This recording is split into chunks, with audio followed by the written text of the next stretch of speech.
नमस्कार, आप देख रहे हैं एमपी एक्सप्रेस लाइव टीवी। आज हम बात करेंगे मध्य प्रदेश के आगर मालवा ज़िले की, जहां पर यह कहें कि भारतीय जनता पार्टी ने जो जिला अध्यक्ष का दायित्व दिया उस समय जब घोषणा हुई थी, एक चौंकाने वाले नाम था, वो थे ओम मालवी, जिन्होंने कहे कि एक पोलिंग बूथ के जो कार्यकर्ता थे उनको जिला अध्यक्ष के रूप में दायित्व दिया गया।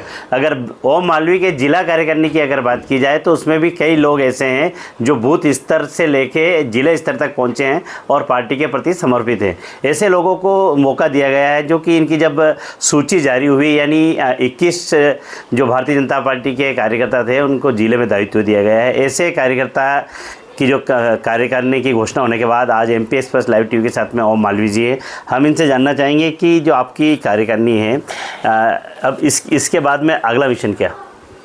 सबसे पहले तो मैं आपके चैनल के माध्यम से समस्त जिला वासियों को, हमारा अनंत चतुर्दशी आज है, गणेश विसर्जन है, बप्पा का पूरा 10 दिन का हर्षोल्लास के साथ जिले वासियों ने त्यौहार मनाया है। मैं उनको गणेश उत्सव की शुभकामनाएं देता हूं। और जहां तक बात है जिला कार्यकारिणी की, तो एक संतुलित टीम माननीय प्रदेश अध्यक्ष जी ने हमको दी है। सबसे रायशुमारी करके, हमारे ज़िले में निवास करने वाले सारे वरिष्ठों से रायशुमारी करके एक एक नाम पे बहुत विस्तृत चर्चा हुई। माननीय प्रदेश अध्यक्ष जी स्वयं बैठे, माननीय हमारे प्रदेश के संगठन महामंत्री आदरणीय हितानंद जी स्वयं बैठे, और हमारे प्रदेश के प्रभारी डॉक्टर महेंद्र सिंह जी, वो तीनों नेता, एक एक जिला अध्यक्ष और संभाग प्रभारी, और हमारे जो पर्यवेक्षक जो आए थे रजनीश अग्रवाल जी, इनके साथ 2-2 घंटे बैठ के एक एक नाम पे विस्तृत चर्चा करने के बाद किन्होंने क्या किया, अभी तक पार्टी के लिए कितना समर्पण रहा, पार्टी में उनका कितना योगदान रहा, और उनके आने से पार्टी कितनी मजबूत होगी, इन सब बातों पर चर्चा करने के बाद एक अच्छी मजबूत और ज़मीन से जुड़ी हुई टीम आगर जिले की बनी है। और इस टीम के नेतृत्व में हम भारतीय जनता पार्टी के हर अभियान को नीचे तक उतारने का काम करेंगे। अगर बात की जाए तो दिलीप सकलेजा जी के समय से कई पदाधिकारी जो बने थे वो लंबे समय चल का है, वो चाहे गोविंद सिंह जी के समय की बात करें या चिंतामन जी के समय की बात करें। अब आपकी जो टीम बनी है, आपका प्रदेश अध्यक्ष भी नए हैं, जिला अध्यक्ष भी नए हैं, बॉडी भी नई है। संगठन को और कितने मजबूत करने की आवश्यकता है, क्योंकि सुशनेर विधानसभा आज बीजेपी के पास नहीं है, तो कहीं ना कहीं वहाँ भी संगठन को मजबूत करना है। और जो बीजेपी का जो ये कहें कि अगला जो मिशन है वो कहीं ना कहीं स्थानीय चुनाव की बात करें या विधानसभा की करें, इसके और क्या आपका रोड मैप रहेगा? ये भारतीय जनता पार्टी का संगठन बहुत मजबूत है, हमारा जो तंत्र है नीचे तक बहुत मजबूत है। हाँ, कहीं ना कहीं हम सुसनेर विधानसभा में लूज़ कर गए, उसकी समीक्षा भी की गई। समीक्षा में जो कारण रहे, जो भी कारण निकल के आए, वो संगठन के पास है, हमारे पास है। हम उन सारे कारणों पे काम करके हमारी सुसनेर विधानसभा की सीट पुनः हम जीतेंगे। और आपको बता दूं, सुसनेर विधानसभा में हम कहीं ना कहीं लूज़ कर गए थे, पर वहीं लोकसभा में हम सुसनेर विधानसभा बहुत अच्छे मतों से जीते हैं। तो हमने तुरंत उसकी समीक्षा करके उन कारणों को प्रदेश संगठन के सामने रख के और उन कारणों को कैसे हल किया जाए वो करके हम लोकसभा चुनाव में फिर से हम विधानसभा जीते थे। अब विधानसभा चुनाव में पुनः हम, जो हमारी टीम नई बनी है, हमारे वर्तमान और पूर्व के जनप्रतिनिधिगण, हमारे वर्तमान और पूर्व के संगठन के पदाधिकारीगण, सब सामूहिकता के आधार पर हम हमारी तैयारी करेंगे और पुनः सुसनेर विधानसभा सीट भारतीय जनता पार्टी की झोली में डालेंगे। अभी जो कार्यकारिणी बनी, इसके अंदर जैसे चाहे पवन वेदिया की बात करें तो वर्तमान में मंडल का दायित्व संभाल रहे हैं, आभा चोपड़ा की बात करें तो ऑलरेडी दायित्व थे, और सबसे बड़ी बात है कि संगीता देसाई जैसे अनुभवी महिला को इसमें मौका दिया गया है। किस नज़रिए से देखते हैं महिलाओं की तरफ? अगर महिला आरक्षण की बात करें तो कहीं ना कहीं एक अच्छा दिया। देखिए, भारतीय जनता पार्टी की सरकार ने 33% आरक्षण महिलाओं को दिया है विधानसभा और लोकसभा में।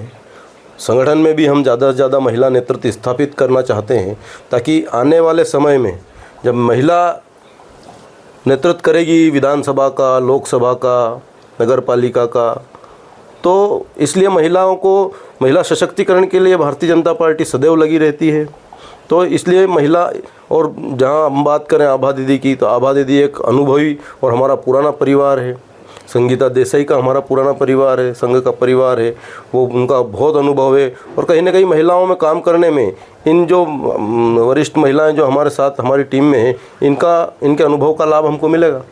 बचे हुए जो मंडल हैं, इनकी घोषणा कब तक होगी? नहीं, हमारा एक मंडल बचा है नलखेड़ा का, वो जल्दी माननीय प्रदेश अध्यक्ष जी करेंगे। अगर बात की जाए तो पोलिंग बूथ की बात की जाए तो पोलिंग बूथ को लेकर अब बीजेपी का अगला मिशन क्या है? देखिए, पोलिंग बूथ पे भारतीय जनता पार्टी का एक मजबूत तंत्र है। हमारे पास 11 लोगों की एक ताकतवर टीम है, जिसमें हमारा बूथ का अध्यक्ष होता है, बूथ का महामंत्री होता है, बूथ का BLA होता है। फिर हमने इनका वर्क डिवीज़न भी किया है। हमने एक मन की बात का प्रमुख बनाया है, हमने व्हाट्सएप ग्रुप का प्रमुख बनाया है, हमने लाभार्थी प्रमुख बनाया है, महिलाओं के लिए एक कार्यकर्ता को हमने प्रमुख बनाया है, हमारे युवाओं के लिए एक कार्यकर्ता को प्रमुख बनाया। ऐसे करके हमने 11 लोगों की मजबूत टीम और उनके साथ 10-10 सदस्य, तो 21 लोगों की हमारी मजबूत टीम हर बूथ पर है। हमारे वर्तमान और पूर्व के जनप्रतिनिधि वहाँ हैं। सब एक सामूहिकता के साथ हमारा बूथ बहुत मजबूत है और भारतीय जनता पार्टी बूथ पर काम करती है।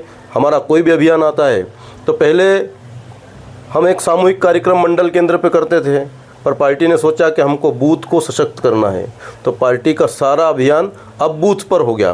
क्योंकि यदि हम मंडल में एक कार्यक्रम करेंगे तो 500 संख्या का एक कार्यक्रम हो जाएगा, 1000 संख्या का एक कार्यक्रम हो जाएगा। पर यदि हम बूथ पे, यदि एक बूथ पे 50 संख्या का कार्यक्रम कर रहे हैं, 50 लोगों की भागीदारी उस बूथ पे है, उस अभियान में 50 लोगों ने उस कार्यक्रम में आए, उस कार्यक्रम में सुना, हमारे विचार को सुना, तो हमारे 611 बूथ हैं। तो 611 ही बूथों पे 50-50 की संख्या में यदि कार्यक्रम होगा तो हमारे कितने लोगों की भागीदारी उस कार्यक्रम में होगी। तो हम बूथ पर जाते हैं और बूथ को मजबूत करने में लगे हुए हैं और हमारा बूथ मजबूत हुआ है। बात की जाए तो चाहे गोविंद सिंह जी के समय की, दिलीप जी के समय की, कहीं ना कहीं विरोध के स्वर जरूर उठे हो, चाहे चिंतामन जी के समय हो तो सोचते नहीं उठे। लेकिन आपको जब से जिलाध्यक्ष का दायित्व मिला कोई इतना विरोध नहीं हो पाया, कार्य करने के बाद भी इतनी चीज़ें नहीं, तो आप ये चीज़ें कहाँ से सीखा आपने? तालमेल बनाना, सभी नेताओं को साथ में लेकर चलना, ये आपको कहाँ, मतलब कहाँ से संदेश मिला? देखिए, कभी मैंने ऐसा देखा नहीं है कि चिंतामन जी के समय विरोध हुआ हो, कि गोविंद सिंह जी के समय मेरा विरोध हुआ हो, कि दिलीप जी के समय विरोध हुआ।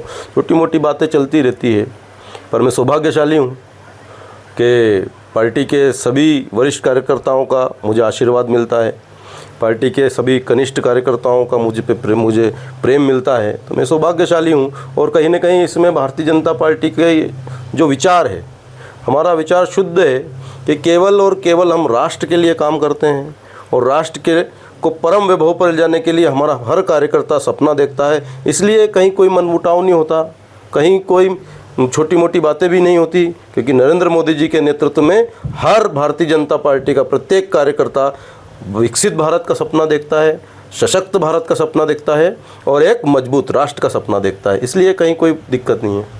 जो आपकी जो कार्यकारिणी, इसमें 21 भारतीय जनता पार्टी के कार्यकर्ताओं को मौका दिया, क्या भविष्य में और भी कार्यकारिणी का विस्तार हो सकता है? हाँ, अभी हमारे 2 मंत्री बनना है, उसके बाद हमारा मीडिया विभाग है, हमारा IT का विभाग है, हमारा सोशल मीडिया का विभाग है, कुछ प्रवक्ता बनेंगे।